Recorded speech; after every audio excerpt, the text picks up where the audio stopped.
Hi, it's the Lipstick Gal. Thank you so much for watching today. I wanted to do an easy, simple get ready with me, one that kind of leans on minimal products, just to try and get myself back into the habit of wearing more than just lipstick. So thank you for watching. Thank you for being subscribed.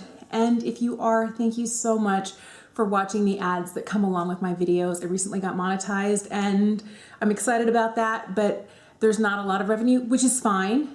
But I'm hoping whatever revenue comes, I'll be able to put right back into my channel. All right, so I already have my sunscreen on. I did put a little bit of Tatcha's Pearl on, like right under here.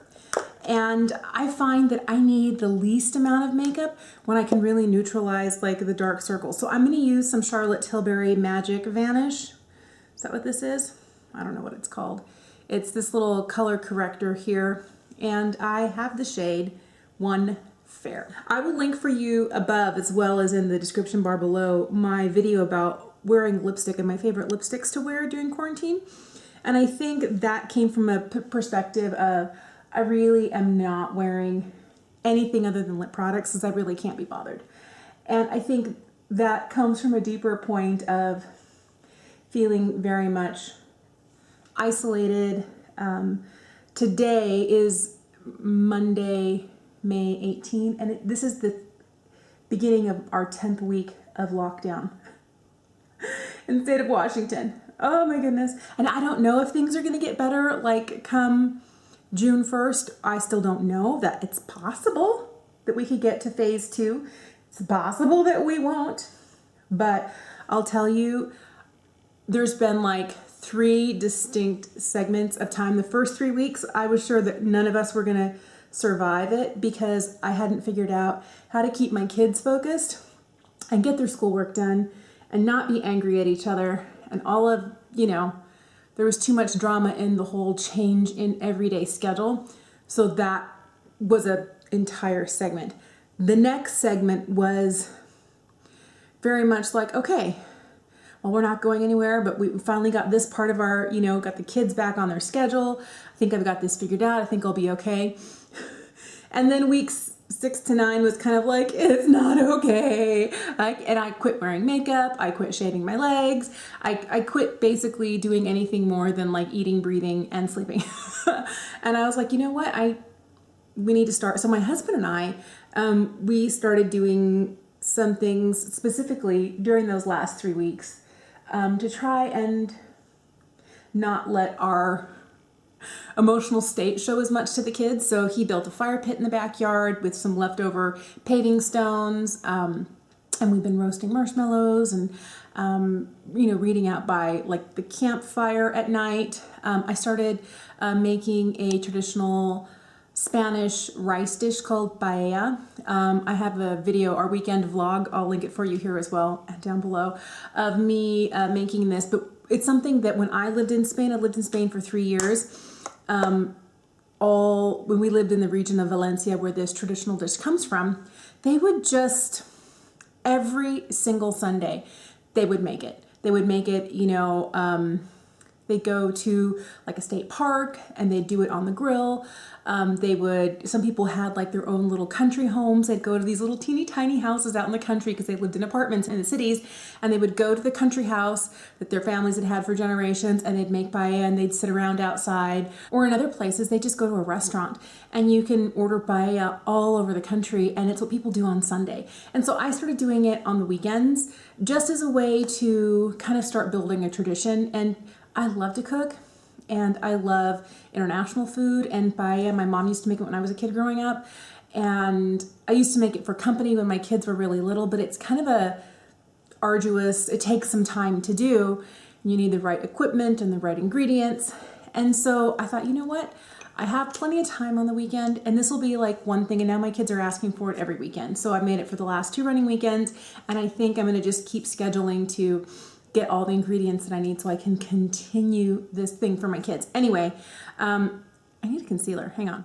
I'm just throwing on some of the Flower Beauty Light Illusion concealer just to cover up some of my hyperpigmentation spots here. I already have a little bit in the corners of my nose.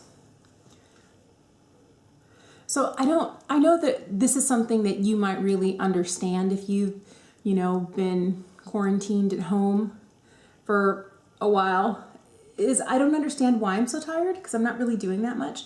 And I don't understand why I've lost all desire to be a human being. Like, I will sleep all day if you let me. I will go to the refrigerator like 5 times an hour, like, I need a snack. I need a snack. And I don't need a snack. So I've been very carefully trying to combat the maybe 8-9 pounds I put on in a week from just like constant snacking. In the last, remember I told you, first, 3 weeks, couldn't figure out the kids' schooling, finally got that down. The next 3 weeks, I felt like it was okay. And then the last 3 weeks, it's been kind of falling apart. And so I've been trying really hard not to overdo the snacking. And I am, little by little, maybe in the last week, I might have lost like maybe a pound, just because I'm no longer just like cramming my face full of food. But I don't know where this desire to eat comes from. It must be boredom. I don't know where my intense ability to sleep comes from, because I don't know, was it depression? And that's okay, because I deal with, not now, but I have in the past, clinical depression. I've been on a lot of medication for that, some that really helped, some that sent me down a really bad path, and my meds had to be changed because my chemical imbalance was like crazy. So I'm not okay with that, but I'm wondering, is it time to talk to my doctor about this? Or will this kind of like, if in the next month or so, we get kind of to the point where we can get out and we can do things again, will this kind of go away by seeing more people? I don't know. And maybe it's time to just send in a quick email to my doctor and say, hey, by the way, what do you think? So one of the things I decided, since I'm struggling with this whole situation of not feeling like myself, one of the best things I know is to do things that make me feel good. And one of those is putting on makeup. So as I continue to put on my face today, I'm hoping it's just gonna, it's not gonna be a lot. There's a lot more talking right now than makeup application. I just want it to, putting on real clothes, putting on jewelry. I'm still barefoot in the house. That's okay. I'm not willing to wear shoes in the house. But, if I can get fully dressed and a little bit of makeup on, it might help me feel more like the person I remember myself being in the before times. I'm gonna grab some powder, hang on. I don't use these guys enough. I have 2 of these Hourglass Ambient Lighting Edits. I have the one from this last year, and I have the one from maybe 3 years ago. This is Volume 3. I really like Volume 3 because it has my favorite diffused light, and it also has dim light, and then it has a strobing powder, it has a bronzer, it has a regular blush, and then a strobing blush. So I'm just going to use a combination of both of these palettes today, just to give my face a little bit of a set, but a little bit of a glow without it being too much. I think the Hourglass powders are beautiful and miraculous.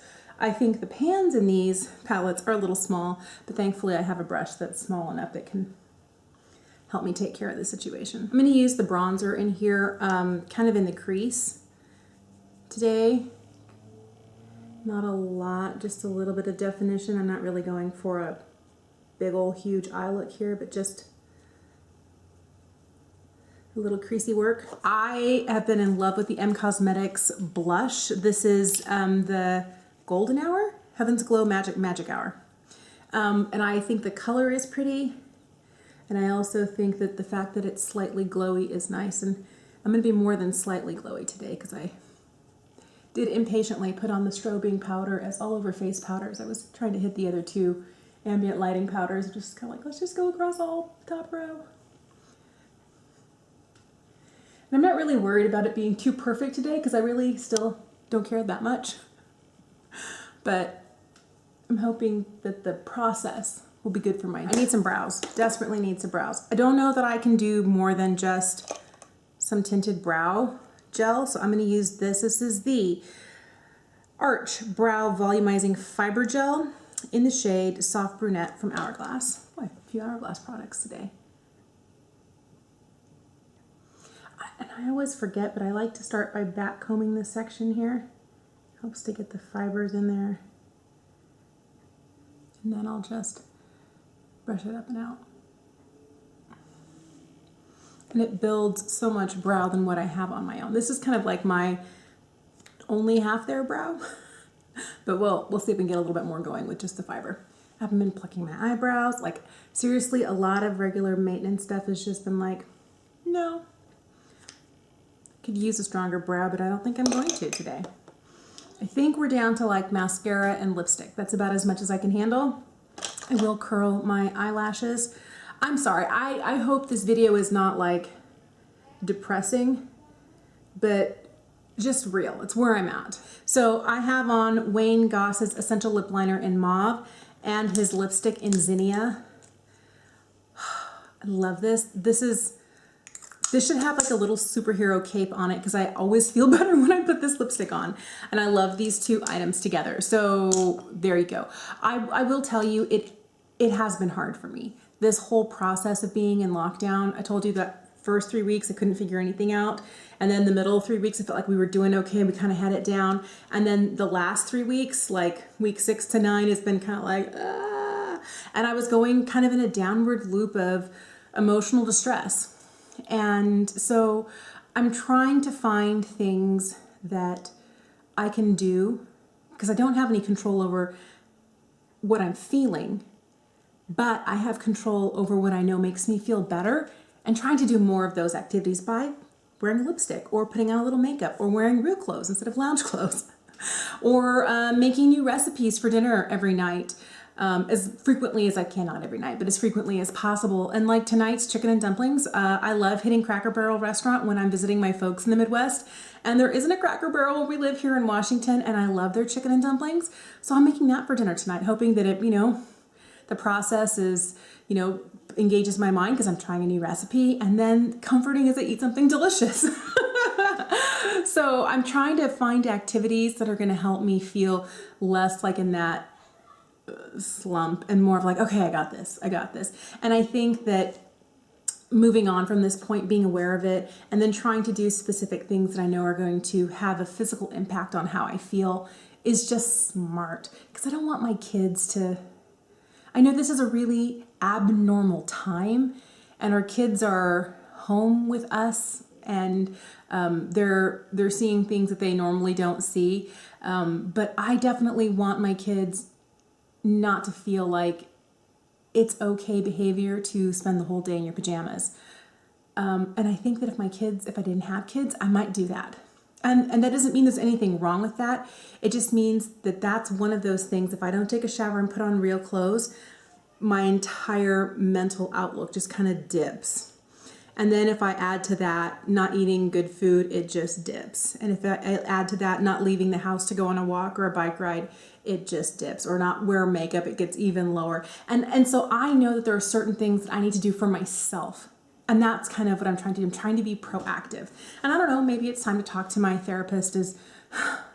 Are there a lot of people dealing with this? I think there are. Or my doctor. Is it time for medication? Do we want to wait a little while and see if once we're able to get back out to a more normal life, will it be enough to kind of counteract some of these feelings of extreme isolation? So there you go. A real dose of reality. And this is not meant to be judgmental for how you're coping with this, but just to show you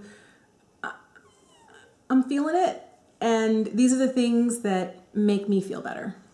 And the things that I do to cope so that my kids don't see sad mommy in bed all the time. There you go. Thank you for watching. I'd love to know if you have any specific tactics, things that you do that you know will physically change the way you feel for the positive. I'd love to know what those are. And if you have a favorite recipe you're making for dinner these days, I'd love to know what that is too. And if you have a favorite lipstick or makeup item that makes you happy when you put it on, let me know in the comments down below. Thank you for watching. Have a fantastic day, and I'll see you again soon. Bye.